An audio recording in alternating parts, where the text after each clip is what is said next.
Hello friends, welcome back my YouTube channel Prakash biology tips. जैसे कि हमने कल के वीडियो में जेनेटिक रिकॉम्बिनेशन के बारे में बताया था और इसमें यह बताया था कि जेनेटिक मटेरियल को ले जाने वाले जो कारक होते हैं वे तीन प्रकार के होते हैं। पहला जो होता है ट्रांसफॉर्मेशन, दूसरा कंजुगेशन और तीसरा ट्रांसडक्शन। कल के वीडियो में मैंने ट्रांसफॉर्मेशन के बारे में पूरा डिटेल दे दिया है। जिसने ट्रांसफॉर्मेशन के बारे में नहीं पढ़ा है वो प्लीज़ मेरे पहले वीडियो में जाए और ट्रांसफॉर्मेशन के बारे में पढ़ लें। आज हम आप लोगों को बताने वाले हैं कॉन्जुगेशन के बारे में। आखिर कॉन्जुगेशन होता क्या है। जो कंजुगेशन होता है यह भी एक जेनेटिक रिकॉम्बिनेशन के मतलब जो होता है जेनेटिक मटेरियल उसको एक बैक्टीरिया से दूसरे बैक्टीरिया में कैसे ट्रांसफ़र किया जाता है उसी का एक प्रकार होता है यह। कंजुगेशन की प्रक्रिया में यह होता है कि एक बैक्टीरिया का जेनेटिक मटेरियल दूसरे बैक्टीरिया में एक नली के द्वारा पहुंचाया जाता है। इस प्रक्रिया को सबसे पहले लेडरवर्ग ने 1946 में इस्चेरिशिया कोलाई नामक बैक्टीरिया से इसे खोजा था। इस प्रक्रिया में दो तरह के बैक्टीरिया भाग लेते हैं। एक जो होता है मेल होता है, इसे हम डोनर कहते हैं, और दूसरा होता है ग्राही, रेसिपिएंट।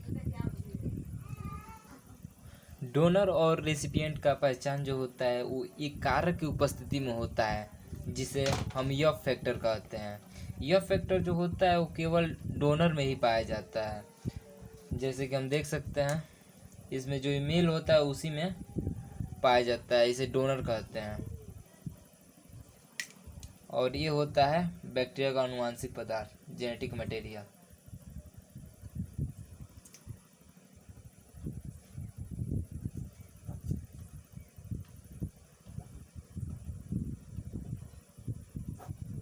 इस प्रक्रिया में क्या होता है कि जो बैक्टीरिया होते हैं उनके जो सेल वॉल होते हैं उसमें से जो क्या होती है पाइली निकली होती है। यह ये हेयर लाइक स्ट्रक्चर होता है। जैसे बैक्टीरिया का स्ट्रक्चर आप ऐसे देखे होंगे, उसमें हेयर लाइक सेल वॉल से ऐसे प्रोजेक्शन निकले होते हैं जिससे हम पाइली कहते हैं। यही पाइली क्या होती है कि आगे की ओर ऐसे बढ़कर और एक ट्यूब्यूल बनाती हैं आगे की तरफ।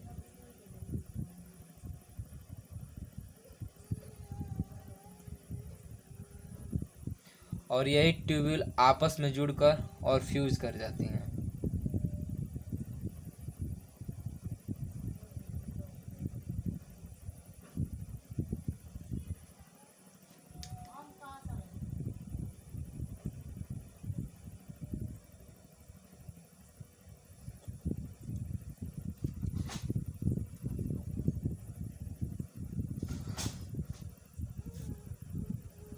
और इसी प्रक्रिया के दौरान जो यफ फैक्टर होता है इसे यफ फैक्टर कहते हैं,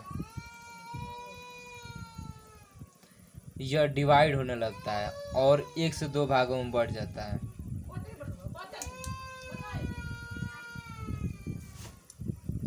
और यह जब यह फैक्टर डिवाइड हो जाता है तो ये जो ट्यूब्यूल बना होता है मतलब यह एक नली अब बन जाती है। और ये जो होता है सेक्स पाइली के द्वारा होता है। पाइली जो होता है बैक्टीरिया में दो प्रकार का होता है, एक कॉमन पाइली होती है और एक सेक्स पाइली होती है। कॉमन पाइली जो होती है वो बैक्टीरिया में वो गमन या मूवमेंट के लिए उत्तरदायी होती है, और सेक्स पाइली होती है वो कॉन्जुगेशन प्रक्रिया को कंटिन्यू करने के लिए होती है।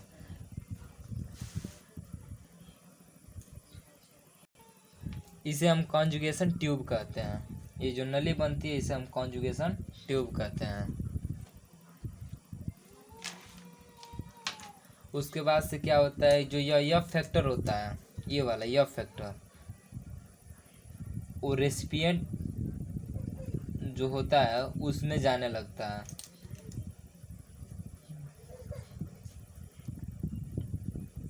जो ग्राही होता है उसमें यह जाने लगता है।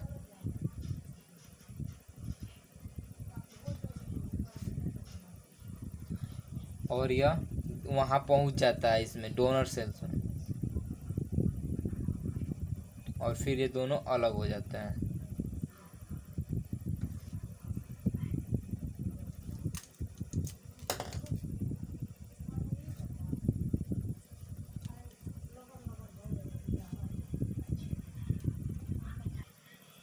जब इस बैक्टीरिया का यह फैक्टर जो होता है वो ग्राही में यानी रेसिपिएंट में पहुंच जाता है, तो यह दोनों डोनर की तरह वर्क करने लगते हैं। यानी ये जो ये ग्राही होता है अब डोनर सेल्स में परिवर्तित हो जाता है, यानी ये डोनर बैक्टीरिया की तरह काम करने लगता है, क्योंकि इसमें भी यह फैक्टर यह फैक्टर आ जाते हैं। जब कॉन्जुगेशन की जो प्रक्रिया होती है वो एक कॉन्जुगेशन ट्यूब के द्वारा ही पूरी होती है। चलिए एक बार और हम डिफाइन कर दे रहे हैं। जो कॉन्जुगेशन की प्रक्रिया होती है उसको सबसे पहले लेडरबर्ग ने 1946 में इस्चेरिचिया कोलाई नामक बैक्टीरिया में देखा था। उन्होंने इसे बताने के लिए यह बताया कि इसमें दो प्रकार के बैक्टीरिया पाए होते हैं जो भाग लेते हैं। दो प्रकार के बैक्टीरिया, पहला जो होता है वो डोनर होता है यानी दाता होता है, और दूसरा रेसिपिएंट यानी ग्राही होता है। इसे हम फीमेल भी कह सकते हैं और इसे मेल कह सकते हैं।